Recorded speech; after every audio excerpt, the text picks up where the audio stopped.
Hi and welcome to No Second Season. Today this edit is all about how I intend to plan my routes in the future and the software I'm going to use. I learnt a few lessons from the route I rode last week and I'm sure there's more lessons to learn, so let's have a look what I've got. I'm going to use two programs. One is Komoot, the other is Ride with GPS. Ride with GPS is the one I'll use to navigate by. One thing I think important to mention before we start creating a new route is that in Ride with GPS and Komoot you can search for existing tours that people have saved as public. So that might be a good option for you for your first bikepacking tour. First of all, the Komoot program. Now I don't have a premium subscription to that. All I've got is I paid £30 a couple of years ago for their worldwide maps, which means I can create routes and I can download them onto my phone and use them offline. And that's all I'm going to do for now. If I was going to ride more, I would certainly buy it because at around £30 for a whole year, it's not bad value at all. Now, the reason I use this as well as Ride with GPS is that both of the programs have got some really good things going for them. If only I could make one piece of software out of both of them, it would be perfect. Now, Ride with GPS, you can actually buy a premium subscription on a month-by-month basis. It's around £10 a month and you can cancel at any time. So that's what I've done with Ride with GPS. So let's take a look at them both. This is Komoot. Now, I'm no expert on this and I can't find a way around it. Possibly it comes with being premium. But when you're in the route planner, if you want to see things such as points of interest, you need to set them up each time. So if you click on this search for place or address, you can tick what you want to see. And this may aid you when you're setting your route.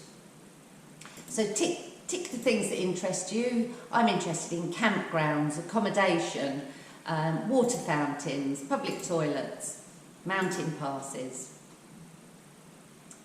bike repairs and shelters. And we can close that.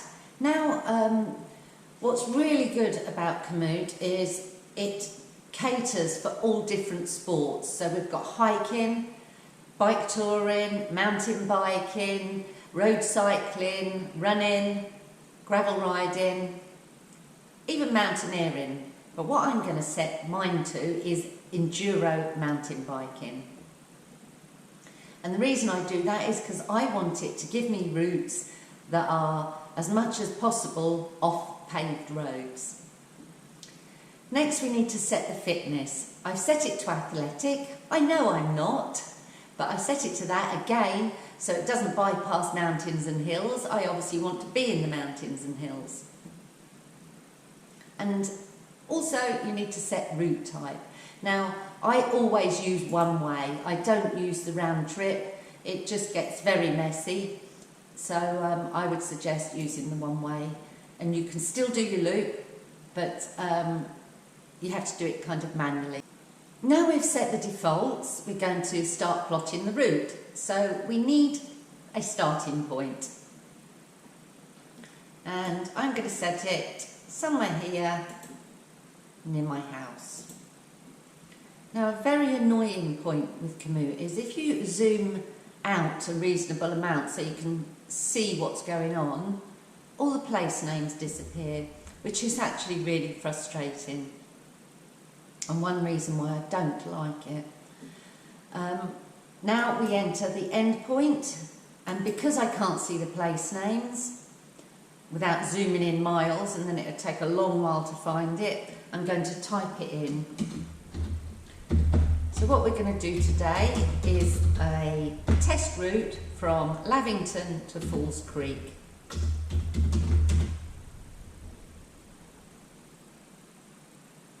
So I click on Falls Creek and Komoot goes off and finds me a route that is for enduro mountain biking for an athletic person one way.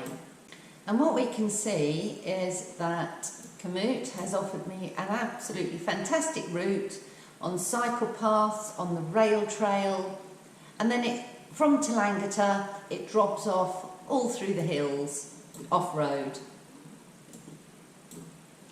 Now at this juncture, I don't know that this route is passable. We're just having to assume it is. So I know that I don't want to use this for navigation in Komoot. So what I'm going to do is I'm going to save it.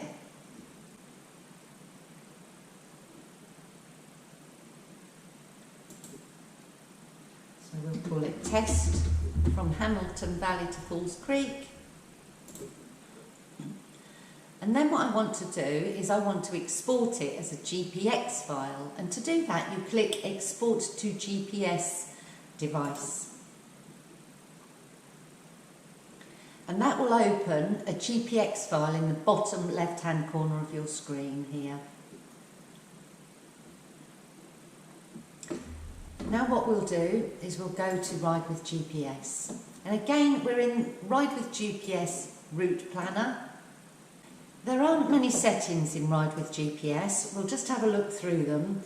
Now, if you go on, they've got lots of map options, and that's what I like about it. There are more options to look at different maps, but you need to be on map to be able to tick bike paths. Now, I don't know what that does at all. No idea at all.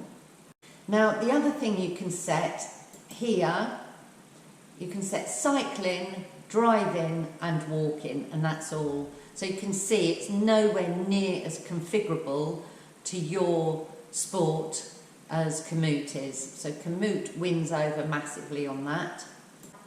If I ask it now to set a route, so I want to go from here, and you can see with Ride with GPS that all the road names and places are visible. And there's Falls Creek, so I'm going to click here for my end point. We'll zoom out and see what Ride with GPS has offered me. And you can see here on the left, it's telling me it's given me a route of 100% paved roads, which is no use at all. So, what we're going to do is we're going to clear the map by clicking the Clear Map button. So what we're going to do now is we're going to import the GPX file that we created from Komoot earlier. And we just click Import Existing, click Upload File, find in your downloads the relevant file, and click Add to Planner. And there we have it. The Komoot route is now in Ride with GPS. Now, as you can see, we've got paved 14%, unpaved 86%. There's no cue sheets here yet. So if you click on Trace and then click Auto Trace, it goes off here. You can see on the right, it's creating the cues. And there it has, it's give us the directions for our route. You might have noticed that Ride with GPS, how I've got it set, it marks every kilometre. This will be in the settings, so if you want it to mark every 5 kilometres, you can do that. But it marks it on the route, and not only that, while you're navigating, it will tell you every kilometre how long it took you to do that kilometre, how much more distance you have to travel, and a few other metrics, which is quite nice. Sometimes annoying, but usually quite helpful. Now also Ride with GPS, it marks paved roads in a solid line and unpaved in a dashed line, which is quite helpful. What we need to do now are two things. One, add points of interest because they haven't pulled through from Komoot. And also we need to check the route is passable. We're not going to do it all here, but what I do is I'll inspect the road, find out the road name. This one's called Lockhart's Gap Track. I'll Google it. I'll make sure it's passable, that there are no fire warnings, flood warnings, private property, landslips or washouts, and just generally make sure it's passable. And I'll do that for each and every track or road on my map. And also I'll go to the satellite view and have a good look as well.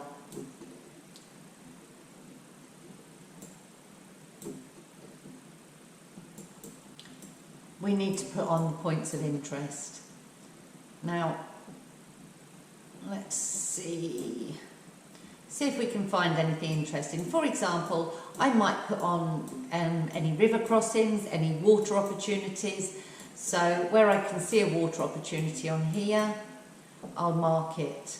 If, for instance, there was a campsite marked here, I would go to drop POI, I would click on the campsite, I would change the icon to camping. You have to give it a name.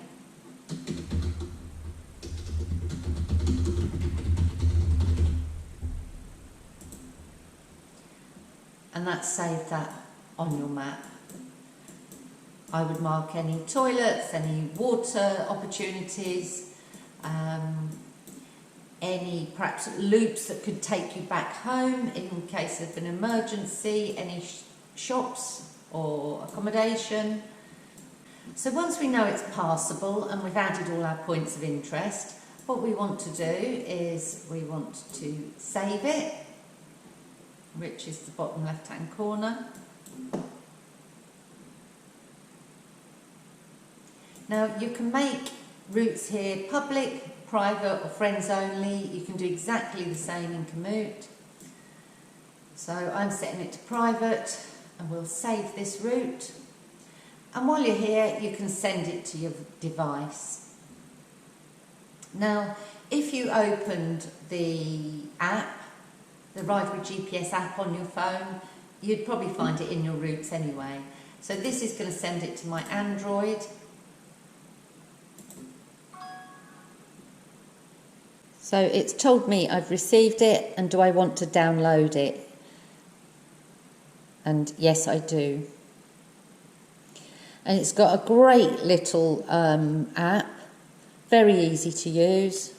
So if I go back to the home screen, we go into my library, and there's the rides I've done, the routes I've created, you can see these ones, any favourites I've pinned, and also offline. And you can see because I've downloaded it, it's actually created it as an offline route. Now the offline route on Ride with GPS I thought was exceptional. I didn't have any problems at all. It's not perfect, particularly in urban areas. It's a little bit annoying, but I think it's a pretty good option. As a backup, I'll also open Komoot on my phone and look at my planned routes. And that's the one we wanted. And I will click Store Offline and it will download it. So that's a backup in case something goes wrong with Ride with GPS. And also, as I'm a warrior, I'll also download it to Google My Maps. Now, Google Maps is still available as an app on your phone. Google My Maps is only available in a browser, so you can only use it on your phone in a browser. Upload it to My Maps. If you open My Maps, log in, click Create New Map,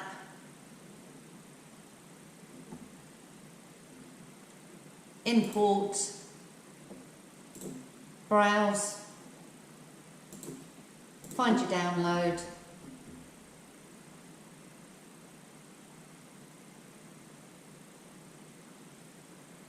and that's now imported the route into My Maps. So now I've opened Google Maps on my phone. If you go to Saved, Maps, and there's the test one. and so you can actually open it on here. But I have not mastered the skill of being able to navigate in Google Maps from a My Maps map. So that's 2 redundancies I have, and I have a third one because I also upload the GPX to my Garmin InReach Explorer, and that is for total emergencies. If you're doing an out and back route, not a loop, you can easily, in both Komoot and Ride with GPS, reverse the route. My advice would be save the out route separately to the back route, so there's no confusion. It's easily done in Ride with GPS. You click the reverse route button, and in Komoot there's 2 arrows, one points up, one points down, and you click that and that reverses the route. If you're doing a loop, what you do is use the route planner in whichever program you prefer, and you just click the screen on waypoints. Always click after a junction, not before it, as it were, or on it. Click just after it so it sends you the right way, and just keep clicking your tracks and roads and trails until you get back to where you started. This video's got quite long already, so I won't go into it any further. I hope you can see why I'm using both programs. It would be fabulous if we could have everything out of both of those programs in one, but we can't, and that's why I use both, and I'm actually quite happy with it. It's so easy to export and import in both of them. I hope you have success in planning your route and have a wonderful ride. If you like this video, please give me a thumbs up, and please subscribe if you haven't already. If you have, thank you very much. I shall close this video here, and hopefully you'll be seeing me sometime soon. Bye for now. Le cha-cha-cha. Apprenons le cha-cha-cha.